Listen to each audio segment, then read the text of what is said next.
یہ تھے عبدالسلام محمدی جو آپ کے سامنے تلاوت کلام پاک پیش کر رہے تھے، جزاک اللہ۔ اب اس کے بعد بلا تاخیر میں دعوت دیتا ہوں اسی مسجد کے امام خطیب مولانا اختر فیضی صاحب کو، وہ آئے آپ کے سامنے اپنے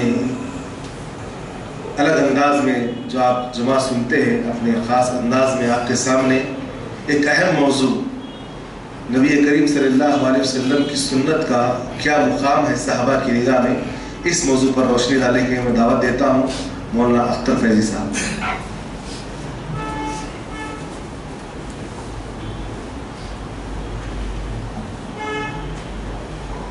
السلام علیکم ورحمۃ اللہ وبرکاتہ۔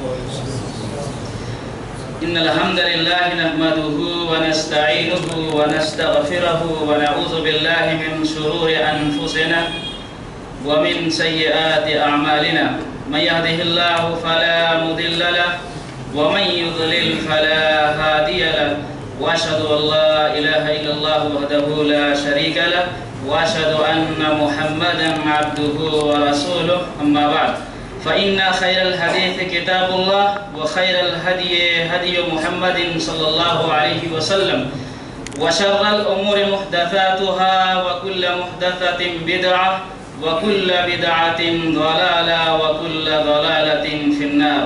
اعوذ بالله من الشيطان الرجيم، بسم الله الرحمن الرحيم۔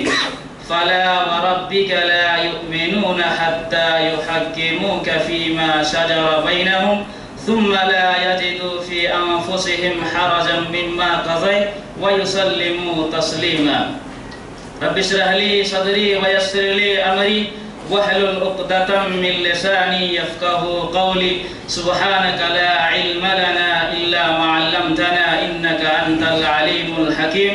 ربنا يسر ولا تعسر وتمم بالخير، رب زدني علما، آمین۔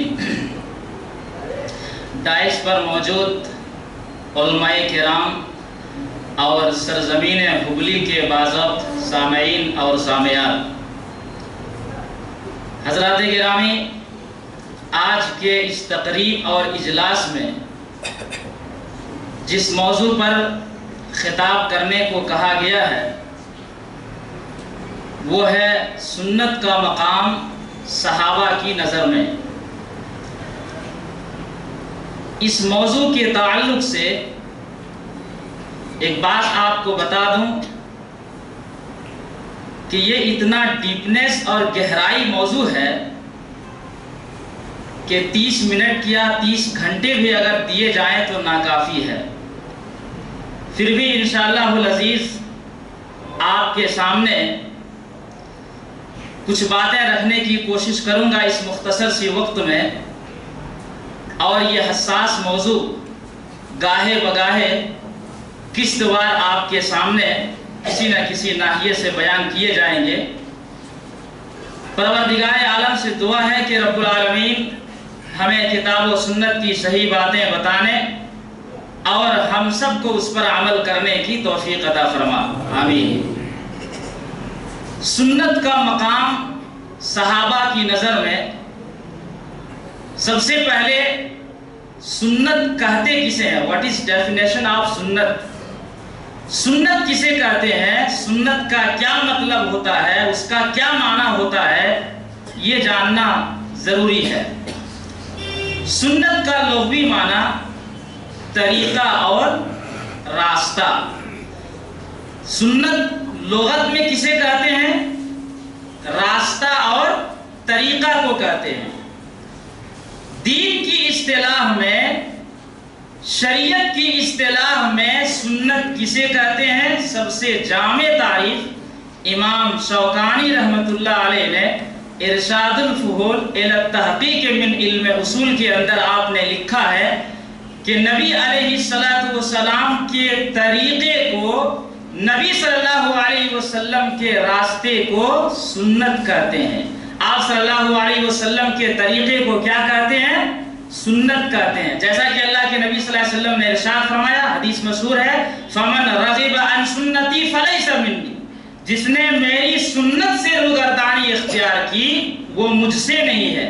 آپ صلی اللہ علیہ وسلم کا طریقہ سنت ہے، اس کی ایک دلیل آپ کے سامنے دینا چاہتا ہوں، جیسا کہ وہ حدیث اس طرح سے ہے، وَعَن طَلْحَةَ رضی اللہ تعالی عنہ قال صلیت خلف ابن عباس رضی اللہ عنہما على جنازة فقرأ بفاتحة الكتاب قال ليعلموا أنها سنة رواہ البخاری فی کتاب الجنائز۔ اس حدیث پاک کو امام المحدثین فی الحدیث امام بخاری رحمۃ اللہ علیہ نے بخاری شریف کتاب الجنائز کے اندر لائے ہیں۔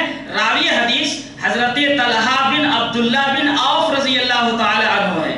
وہ کہتے ہیں کہ صحابی رسول حضرت عبداللہ ابن عباس رضی اللہ عنہما کے پیچھے میں نے ایک جنازے کی نماز پڑھی، فقرأ بفاتحة الكتاب، تو حضرت عبداللہ ابن عباس رضی اللہ عنہما نے اس جنازے کی نماز میں سورہ فاتحہ پڑھی۔ اس کے بعد آپ نے کہا قال لِيَعْلَمُوا أَنَّهَا سُنَّةٌ، میں نے جنازے کی نماز میں سورہ فاتحہ اس لیے پڑھی ہے تاکہ لوگوں کو معلوم ہو جائے کہ یہ نبی صلی اللہ علیہ وسلم کی سنت ہے، یہ نبی صلی اللہ علیہ وسلم کا طریقہ ہے۔ پتہ یہ چلا کہ آپ صلی اللہ علیہ وسلم کے طریقے کو کیا کہتے ہیں؟ سنت کہتے ہیں۔ ابھی تک دو باتیں معلوم ہوئی، ایک تو سنت کا لغوی معنی اور ایک سنت کا اصطلاحی معنی۔ اب سوال یہ پیدا ہوتا ہے کہ سنت کی کتنے قسمیں ہیں، سنت کی کتنی قسمیں ہیں؟ اختصار کے ساتھ آپ کے سامنے پیش کر دوں، سنت کی 3 قسمیں ہیں، ہر کوئی جانتا ہے۔ نمبر 1 سنت قولی، نمبر 2 سنت فعلی، اور نمبر 3 سنت تقریری۔ سنت قولی کسے کہتے ہیں؟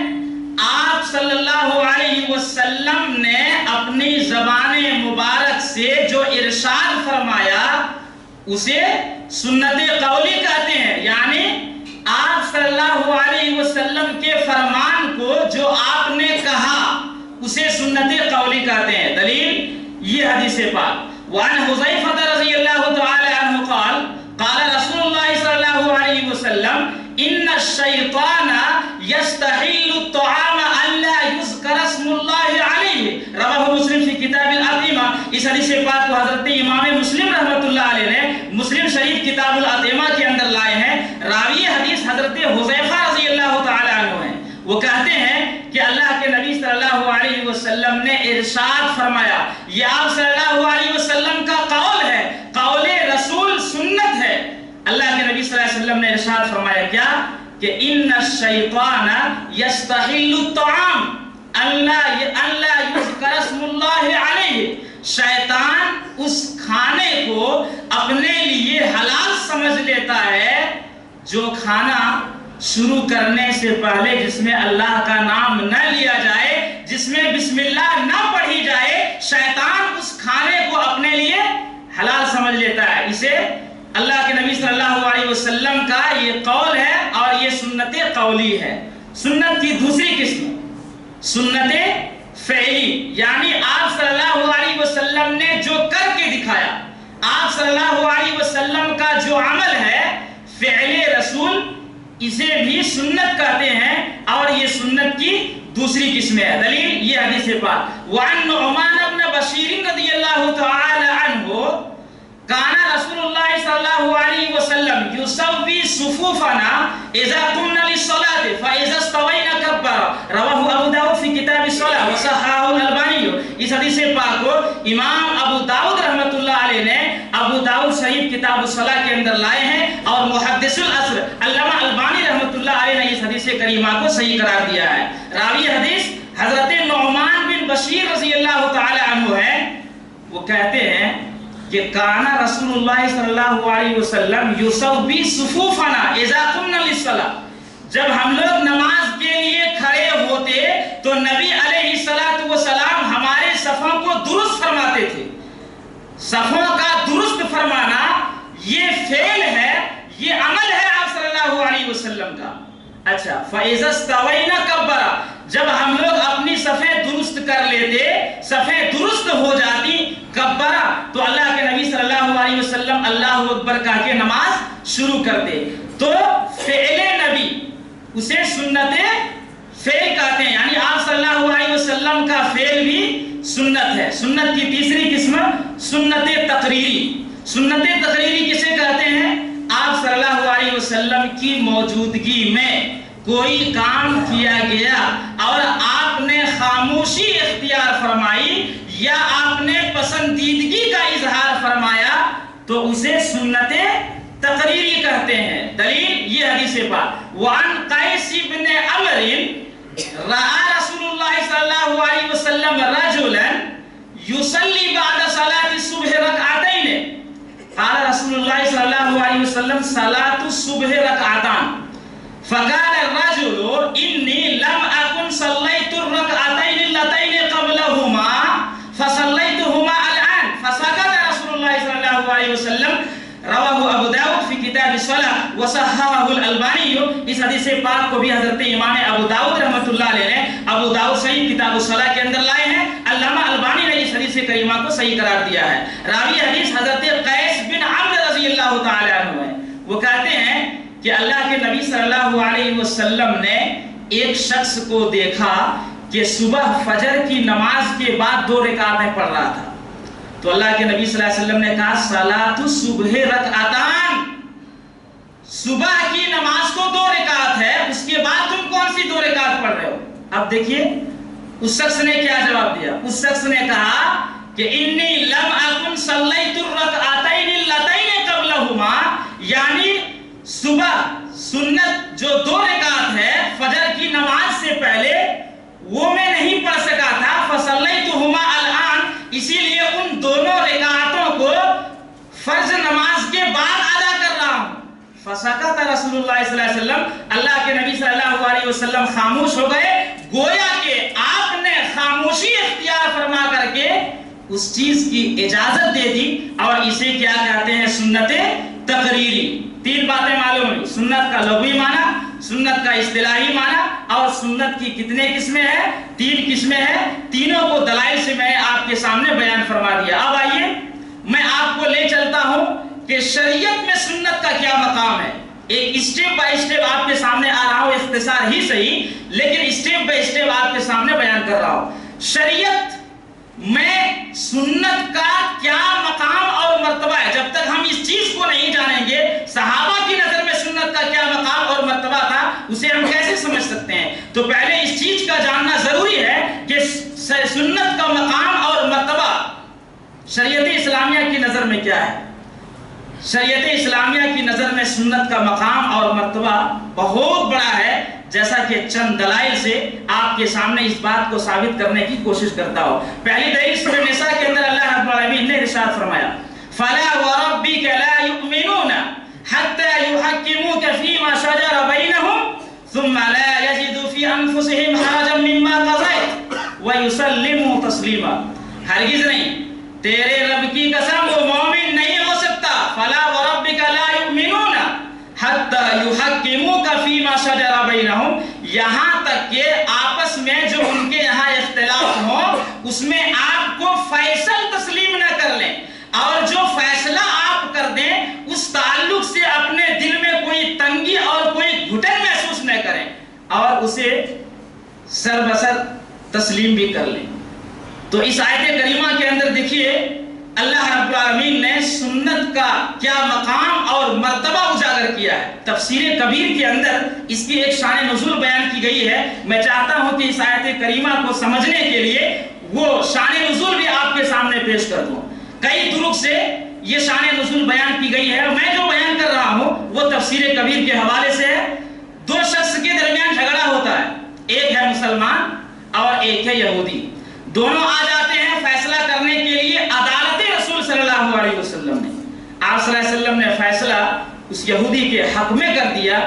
اب وہ دونوں وہاں سے نکلے تو وہ مسلمان کہنے لگا کہ چلو حضرت عمر فاروق رضی اللہ تعالی عنہ کے دربار میں آئے۔ حضرت عمر فاروق رضی اللہ تعالی عنہ کے پاس صحابی رسول حضرت عمر فاروق رضی اللہ تعالی عنہ کو جب معلوم ہوا کہ دربار رسالت سے فیصلہ ہو چکا ہے تو آپ نے کہا کہ یہی ٹھہرو، تم دونوں کے درمیان میں فیصلہ کر دیتا ہوں۔ آپ اندر گئے اور ننگی تلوار تلوار لے کر کے آپ باہر نکلے اور اللہ کی قسم آپ نے اس مسلمان کے گردن کو اڑا دیا اور برجستہ آپ نے کہا ہاذا قضاء من لم یرض بقضاء رسول اللہ صلی اللہ علیہ وسلم، یہ ہے فیصلہ اس آدمی کا جو نبی صلی اللہ علیہ وسلم کے فیصلے پر راضی نہ ہو۔ جب آپ صلی اللہ علیہ وسلم کو بات پہنچی تو آپ غصہ ہوئے، قریب تھا کہ آپ قصاص کا حکم نازل فرما دیتے، اتنے میں حضرت جبرائیل امین علیہ السلام وحی لے کر کے تشریف لائے اور اسی آیت کریمہ کا نزول ہوا۔ تو دیکھا آپ نے کہ سنت کا کیا مقام اور مرتبہ ہے شریعت میں۔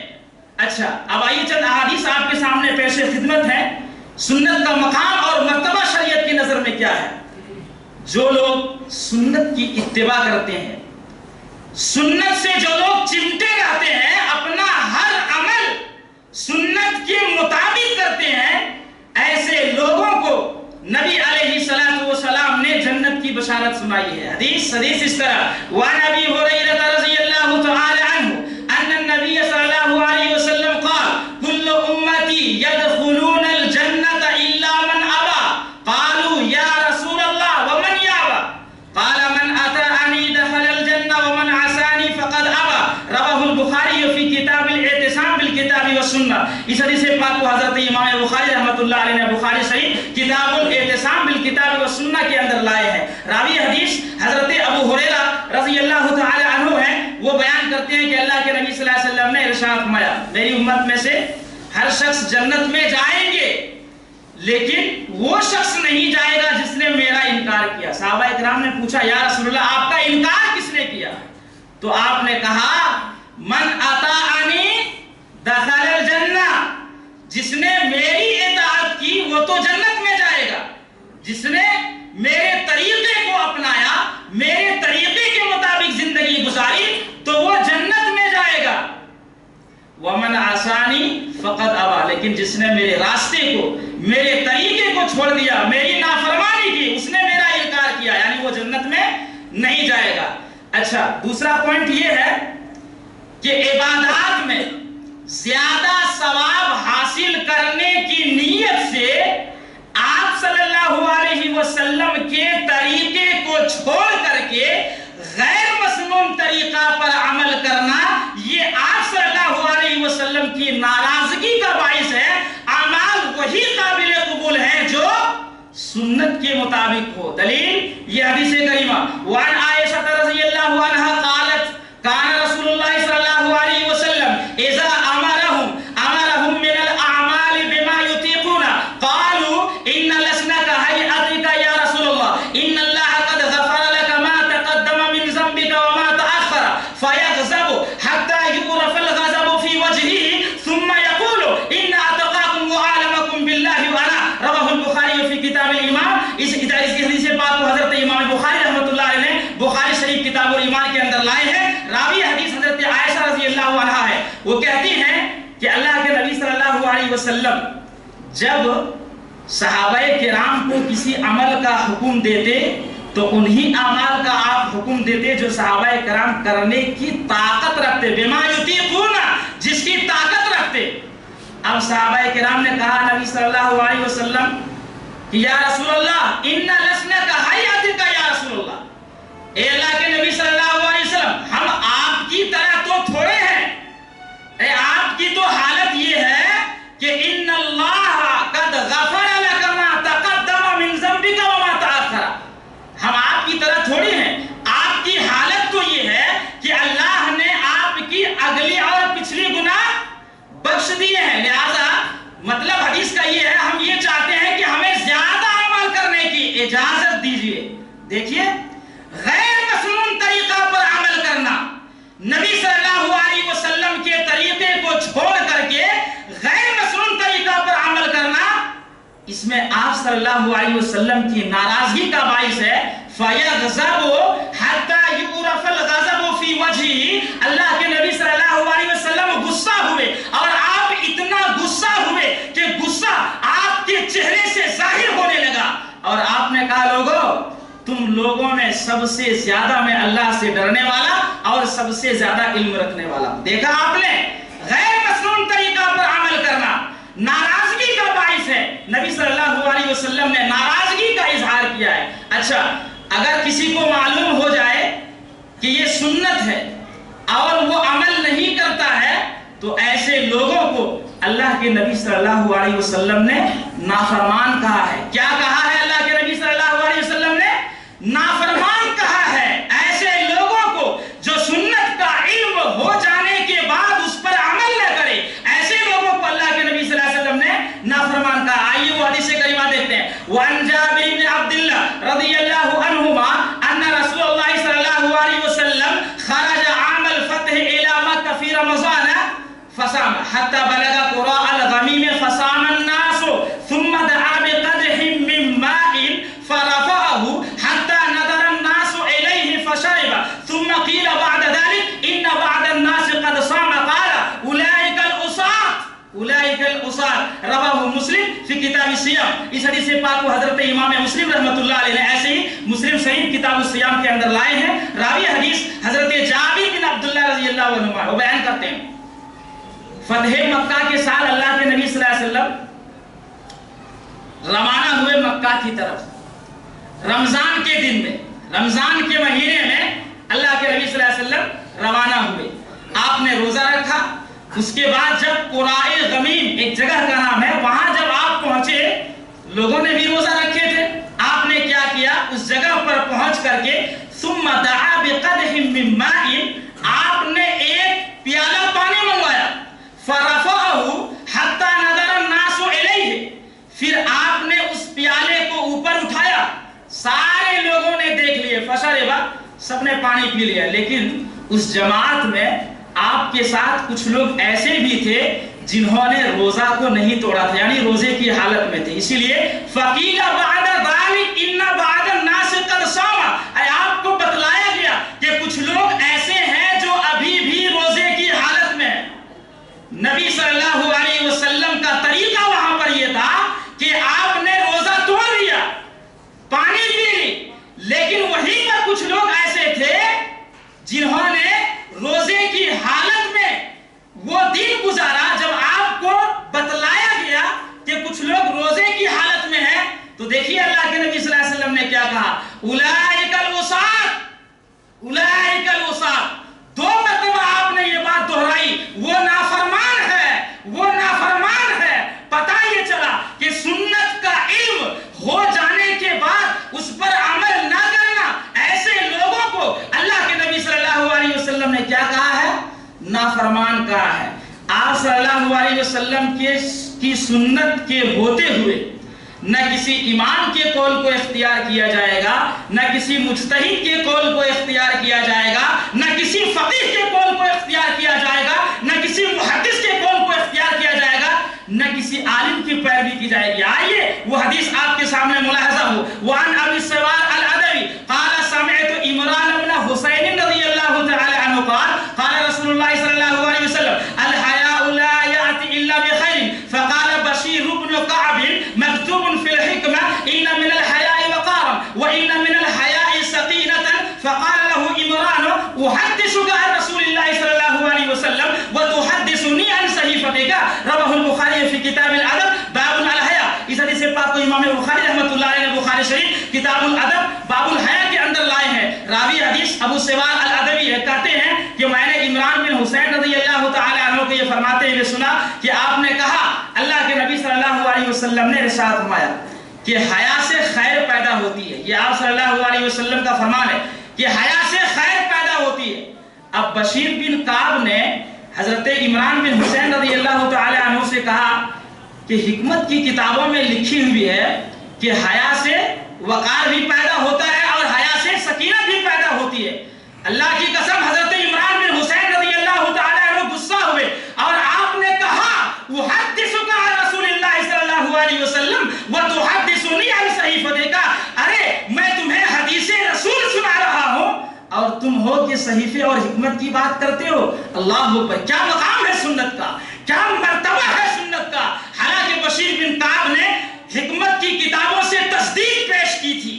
حیا سے وقار بھی پیدا ہوتا ہے، حیا سے سکونت بھی، سکینت بھی پیدا ہوتی ہے، لیکن پھر بھی حضرت عمران بن حسین رضی اللہ تعالی عنہ نے اس چیز کو ٹھکرا دیا اور ٹھکرا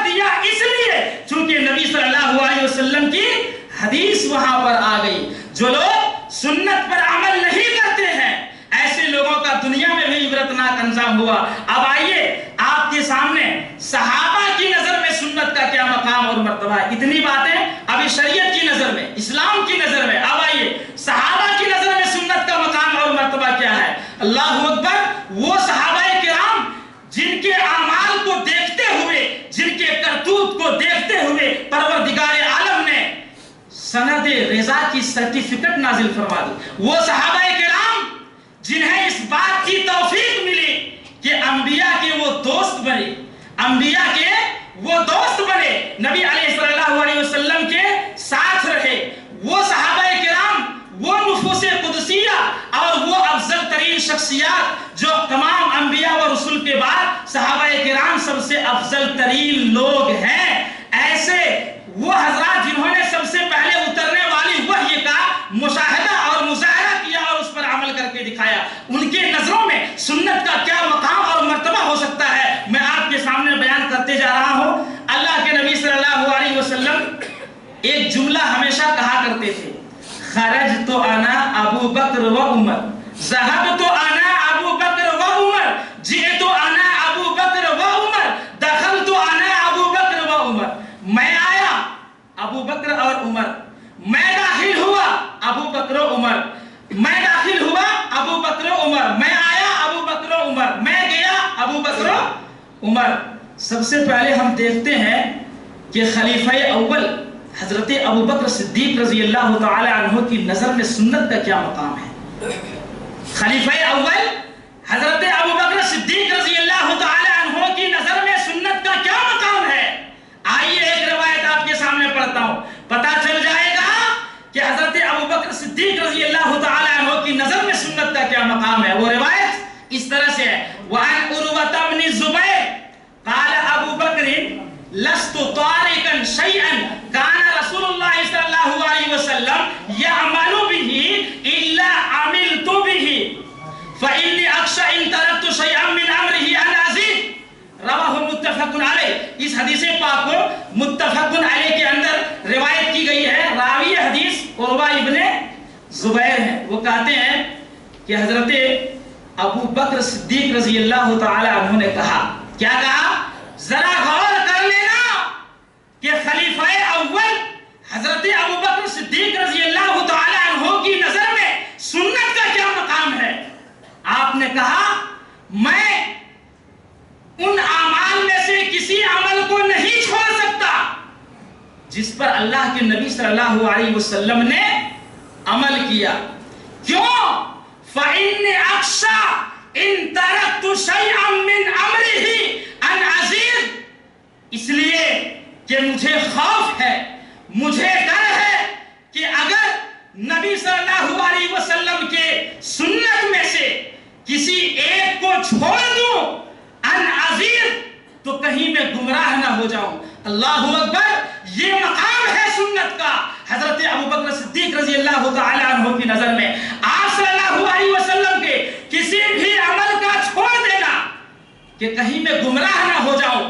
اندازہ لگا لیجئے آج کے ماحول کے حساب سے کتنے ایسے احباب اور کتنے ایسے افراد آپ کو مل جائیں گے جو ہر چیز میں نبی کی مخالفت، ہر چیز میں سنت کی مخالفت۔ ارے خلیفہ اول حضرت ابو بکر صدیق رضی اللہ تعالی عنہ تو یہ کہتے ہیں کہ اگر میں آپ صلی اللہ علیہ وسلم کی سنت میں سے کسی چیز کو چھوڑ دوں تو کہیں میں گمراہ نہ ہو جاؤں، اور جو اتنے مرفوع متصل اسانید احادیث کا جو انکار کرتا ہے اس کی کیا حالت ہوگی۔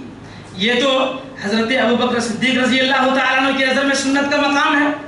اب آئیے صحابہ کرام نے کسی معاملے میں اگر اپنی رائے کا بھی اظہار کیا تو حدیث رسول کا علم ہو جانے کے بعد فوراً صحابہ کرام نے رجوع کر لیا۔ کیوں؟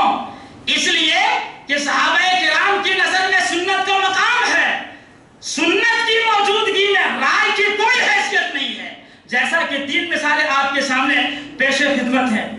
پہلی مثال حضرت سعید رضی اللہ تعالی عنہ روایت کرتے ہیں کہ حضرت عمر فاروق رضی اللہ تعالی عنہ نے کہا کہ دیت والد کے رشتہ داروں کے لیے ہے، لہذا بیوی کو اس کے شوہر کے دیت میں سے کوئی حصہ نہیں ملے گا۔ ضحاک بن سفیان نے حضرت عمر فاروق رضی اللہ تعالی عنہ کو بتلایا کہ اللہ کے نبی صلی اللہ علیہ وسلم نے مجھے یہ پیغام لکھوا کر کے بھیجا کہ میں اشیم زبابی کی بیوی کو اس کے شوہر کی دیت میں سے حصہ دلاؤ۔ اللہ اکبر! جب یہ فرمان آ گیا، جب نبی کا یہ طریقہ آ گیا، تو حضرت عمر فاروق رضی اللہ تعالی عنہ نے فوراً اپنی رائے سے رجوع کر لی۔ کیوں؟ اس لیے کہ سنت کا مقام ہے ان کی نظر میں۔ اچھا، دوسری مثال، مسور بن مخرمہ رضی اللہ تعالی عنہ کہتے ہیں کہ حضرت عمر فاروق رضی اللہ تعالی عنہ نے پیٹ کے بچے کے دیت کے سلسلے میں مشورہ کیا۔ صحابی رسول حضرت مغیرہ بن شعبہ رضی اللہ تعالی عنہ کھڑے ہوئے اور آپ نے کہا کہ اللہ کے نبی صلی اللہ علیہ وسلم نے ایک غلام یا ایک لونڈی آزاد کرنے کا حکم دیا۔ بس 10 منٹ ہوگا۔ ایک غلام یا ایک لونڈی آزاد کرنے کا حکم دیا۔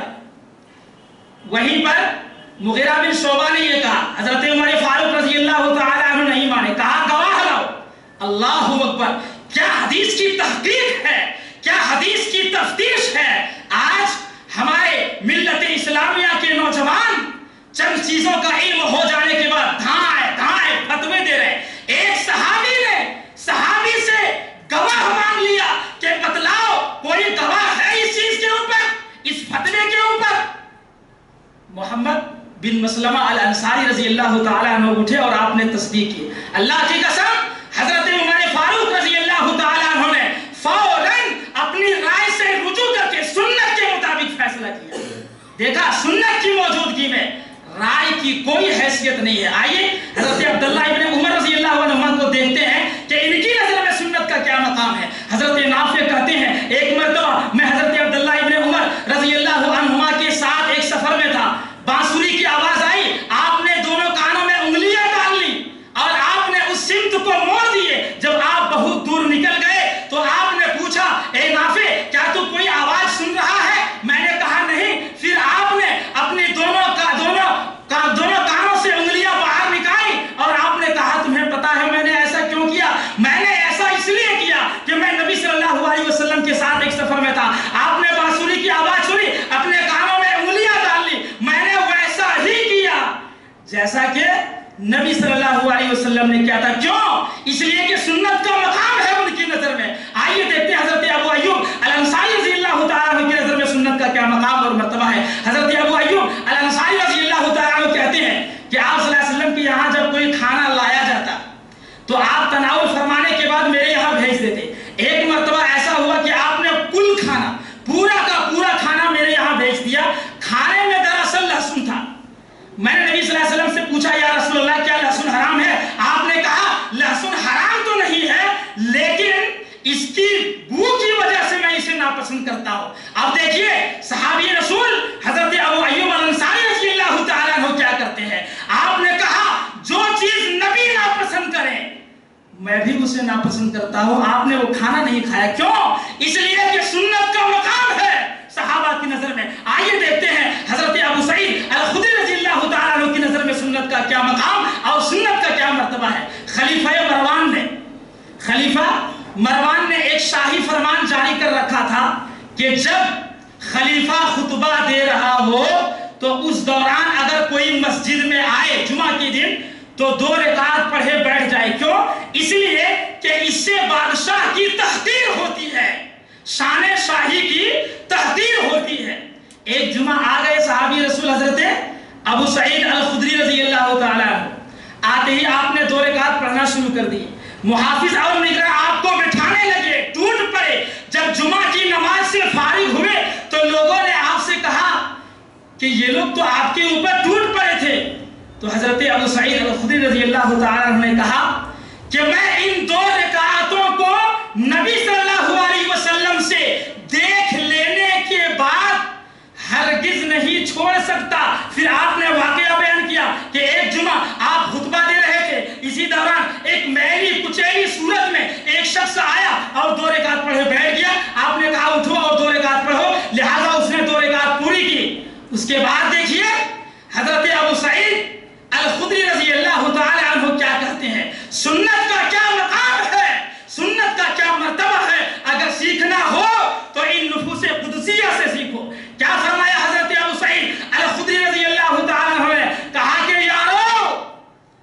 اگر بادشاہ کے فرما روا اس 2 رکعات سنت کے لیے مجھے قتل کر دیتے تو میں اف تک نہیں کہتا. کیوں؟ تاکہ میں پروردگار عالم کے دربار میں یہ کہہ سکتا پروردگارا تیرے نبی کی سنت کی لاج میں نے اپنی گردن کٹا کر کے رکھ دی، لہٰذا اب تم مجھ سے راضی ہو جا. اللہ اکبر. یہ ہے مقام اور یہ ہے مرتبہ سنت کا صحابہ کی نظر میں. باتیں بہت ساری ہیں، اتنے سارے مواد میں نے اکٹھا کیے تھے لیکن وقت ناکافی ہو گیا. اب ایک نظر ذرا ائمہ کرام کے اوپر ڈالتا ہوں. ایک مثال دے کے میں اپنی بات کو ختم کرتا ہوں کہ ائمہ کرام کی نظروں میں سنت کا کیا مقام ہے. امام عبدالعزیز بن رفیع رحمۃ اللہ علیہ جن کی وفات سن 130 ہجری کے اندر ہوئی ہے، یہ کہتے ہیں کہ ایک مرتبہ امام عطا بن ابی رباح رحمۃ اللہ علیہ سے ایک فتویٰ پوچھا گیا. آپ نے کہا لا ادری، میں نہیں جانتا ہوں. میرے اسلامی بھائیوں سنو اور غور کرو، سنت کا مقام صحابہ کی نظر میں اور ائمہ کرام کی نظروں میں کیا ہے. فتویٰ پوچھا گیا آپ سے، آپ نے لا ادری، میں نہیں جانتا. لوگوں نے کہا آپ تو اتنے بڑے امام ہیں، آپ اتنے بڑے امام ہیں، اتنے بڑے عالم ہیں، اپنی رائے سے کیوں نہیں فتویٰ دے دیتے؟ الا تقولوا برائیک، آپ اپنی رائے سے کیوں نہیں فتویٰ دے دیتے؟ غور کر لینا امام عطا بن ابی رباح رحمۃ اللہ علیہ کے اس جملے کو. آپ نے کیا کہا اس جملے کے اوپر غور کر لو، سنت کا مقام اور مرتبہ واضح ہو جائے گا. آپ نے کہا انی استحی من اللہ ان یدان فی الارض برائیک. لوگوں تم یہ کہتے ہو کہ میں اپنی رائے سے کیوں نہ فتویٰ دے دوں، مجھے اللہ سے شرم آتی ہے کہ میری رائے کو زمین میں دین بنایا جائے. اللہ اکبر. ائمہ کرام کی نظر میں سنت کا کیا مقام، صحابہ کرام کی نظر میں سنت کا کیا مقام و مرتبہ، اور شریعت اسلامیہ کی نظر میں سنت کا کیا مقام و مرتبہ. ان باتوں کے اوپر میں نے آپ کے سامنے چند باتیں پیش کی. اللہ رب العالمین سے دعا ہے کہ پروردگار عالم ہمیں سنت سے ویسے ہی محبت کرنے کی توفیق عطا فرما جیسا کہ صحابہ کرام، ائمہ تابعین، تبع تابعین اور ائمہ کرام کیا کرتے تھے. آمین. وآخر الدعوانا الحمدللہ رب العالمین.